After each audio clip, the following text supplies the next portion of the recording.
Now, you know how the Republicans are always complaining, oh my God, voter fraud!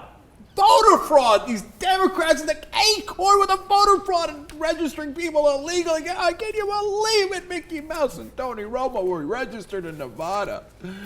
And guess who turns out to get caught for voter fraud? Of course, the Republicans.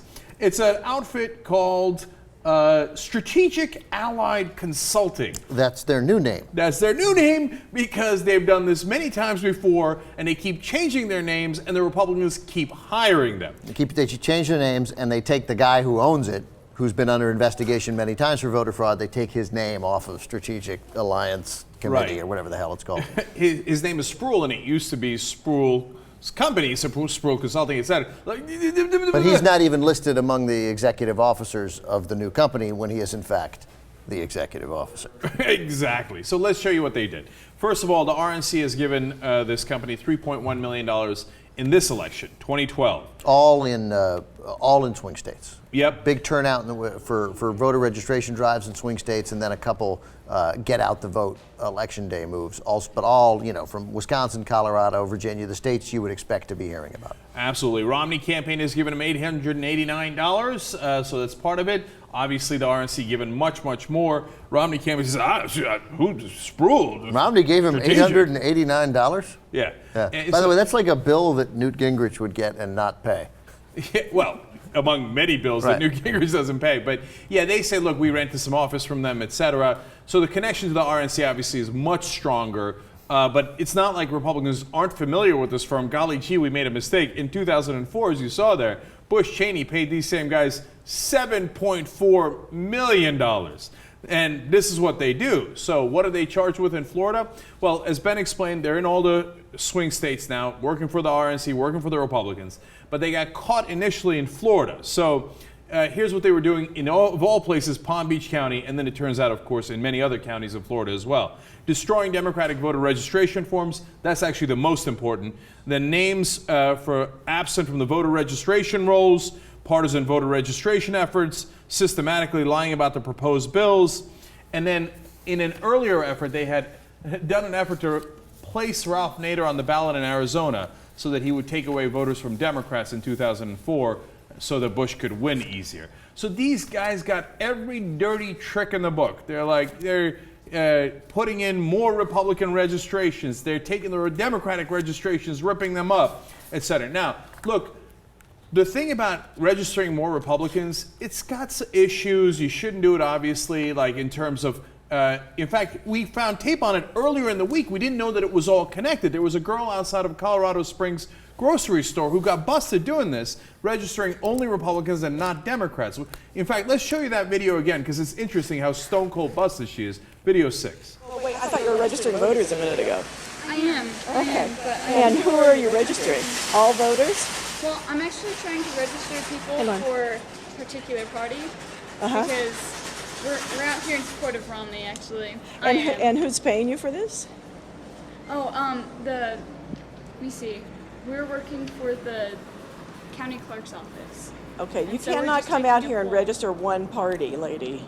Are you working for the county clerk's office? I got it all on tape. You're working for the county clerk's office? I believe so, yes. And you're only registering Republicans? Nope. You said we're only registering Romney people. Well, we're trying to be honest. And you're working for the county's office? Well, of course, it turns out she was not working for the county's office. She was working for Nathan Sproul. Now, the 3 different names they've had for this company. One slight objection. She's 9.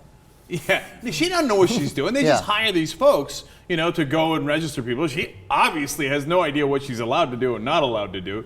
So his company used to be called Sproul and Associates, but it got so tainted because of all the illegal actions that they were taking that they changed the name to Lincoln Strategies. And then that got so tainted, they changed the name again to this strategic group that now got busted. Now, that video is in Colorado. They originally get busted in Florida. And it's interesting, when they had been busted on this stuff, 2 things happened. One, they had hearings, and even Republican Chris Cannon from Utah said, quote, the difference between Acorn and Sproul is that Acorn doesn't throw away or change registration documents after they have been filled out. See, that's really important, because the most important thing they do is not just registering Republicans. It's taking the Democratic registrations in some instances, as was shown in the past, definitely in 2004, and they rip them up. And what they're doing in Florida now in 2012 is they say, oh, Democrats, oh, yeah, no, they changed addresses. So that when they go to vote, in 2004 case, they'd be like, well, you're not registered, so you can't vote, or at best a provisional ballot. In this case, they say, well, you don't live in this county anymore, you change your address. And they go, what? You can't vote, at best a provisional ballot. So that is actually voter fraud that prevents people from voting. That's the number one problem. Sean Spicer, spokesman for the RNC, they, of course, fired this group now in light of this investigation, saying that we've severed our relationship, we acted swiftly and boldly, we have no tolerance for this. But what I liked best was that she points out that if you don't do it right, talking about how creating fraudulent voter registration forms wouldn't help the party, she says if you don't do it right, it doesn't assist us in any way. Right, so there it is, Sean. I love that, yeah. Because he's like, look, dude, you're not even doing the voter fraud the right way, okay? Now, of course, that same Sean Spicer has been alluded to. We have tape on him. This is what he says after they get busted. It's wholly different. We, at this point, have an allegation.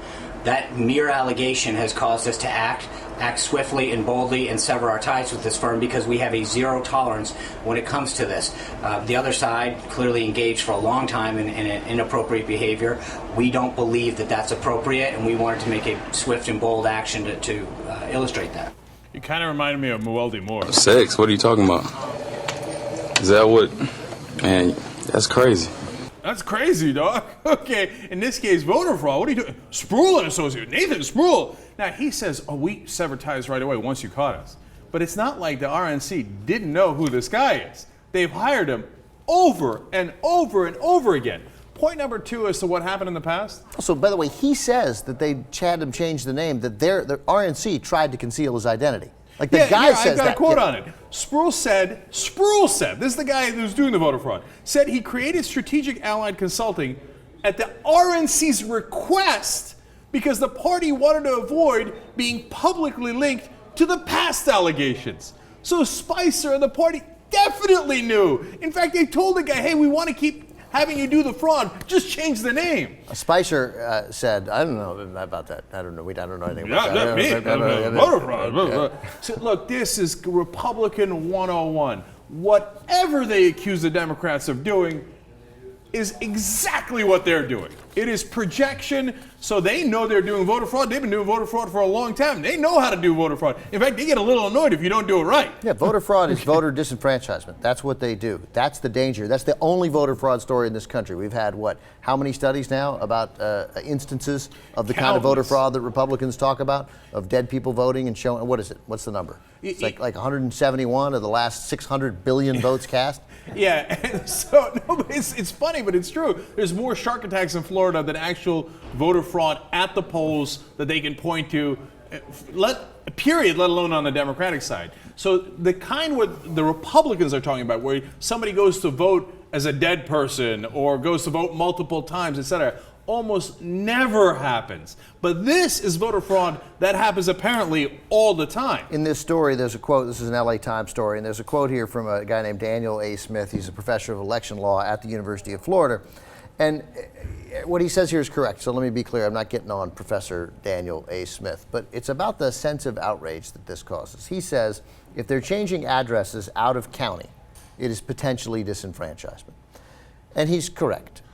There's nothing wrong with what he says. It's totally true. It is potentially disenfranchisement. They might not be disenfranchised because they could vote on a provisional ballot that will almost certainly get upheld then when you come back.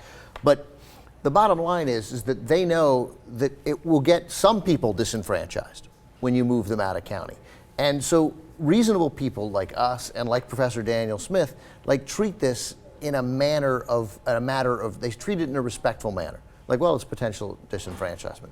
It's taken away the right of an American to vote. It's not a potential disenfranchisement. He's right, I'm letting him off the hook. But they do these crazy, awful, hideous 1964 keep black people from voting things. And we're like, well, that's a potential act of disenfranchisement, and we'll deal with it in a very serious manner. Well, so that leads to two really important points here. One is, remember what happened in 2000. The provisional ballots theoretically count later, unless the Supreme Court says stop counting. Remember, Al Gore didn't just win the popular vote in 2000. If they had recounted Florida, all of Florida, anyway, over Chads, under Chads, you count this, you don't count that, in every single instance, Al Gore won Florida, won the electoral vote. But what did they do? Oh, yeah, Bush has the lead, kind of, maybe. He's got a 534 vote lead. That's it. We're calling it. So those provisions, they know they did this trick in 2000. It worked in 2000. That's why they're doing it again. So, and by the way, what happened with Sproul? Did he ever serve jail time or anything for all these things that he got caught on? That Chris Cannon, the Republican, said, man, this is 10 times worse than what we're alleging Acorn did, right? No. Turns out that after Bush got into office, he said about Sproul, it turns out we decided that we're going to drop that case. Really? Shocking. I didn't see that coming. They're so much ballsier than anybody else.